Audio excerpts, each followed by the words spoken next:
Breaking news చూస్తున్నాం. Medak MP Raghunandan Rao సంచలన వ్యాఖ్యలు చేశారు. ఇక కేసీఆర్ కోసం ఈడీ అధికారులు వచ్చారని ఆరోపించారు. కాసేపటి క్రితమే కేసీఆర్ పైన ఈడీ కేసు నమోదైందని అన్నారు. గొర్రెల స్కామ్ లో కేసీఆర్ కి ఈడీ నోటీసులు ఇచ్చిందని అన్నారు. కేసీఆర్, హరీష్ రావు, వెంకట్రామరెడ్డిలకు కూడా త్వరలోనే నోటీసులు ఇస్తారని జోస్యం చెప్పారు.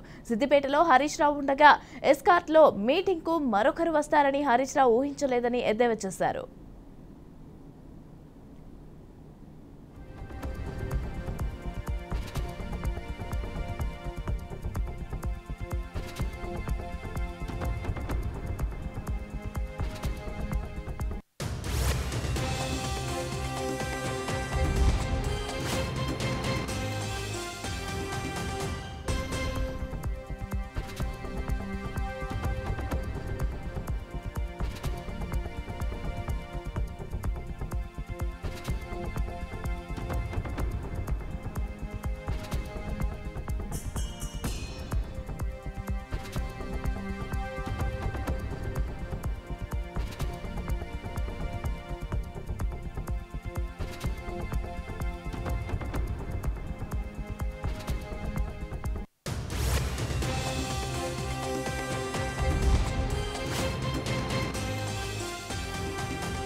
రెడ్డిక ఇదే అంశానికి సంబంధించి పూర్తి డీటెయిల్స్ మా ప్రతినిధి బాసిత్ అందిస్తారు.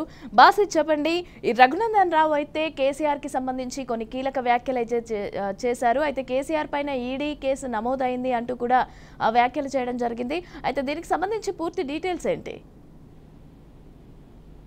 మమతా, మెదక్ జిల్లాలోను ఎంపీ రఘునందన్ రావు కొద్దిసేపటి క్రితం సన్మాన సభ జరిగింది. సన్మాన సభలో రఘునందన్ రావు మాట్లాడుతూ నా గెలుపు బూత్ కమిటీ అధ్యక్షుల గెలుపు అంటూ రఘునందన్ గెలిస్తే మా పేరు ఢిల్లీకి వినిపిస్తుందని చాలా మంది కష్టపడ్డారు. జీవితకాలం మొత్తం మీద మెదక్ జిల్లా ప్రజలకు నేను రుణపడి ఉంటాను. అదేవిధంగా నా గొంతుక పార్లమెంట్ లో కొట్లాడతా అని చెప్పుకుంటూనే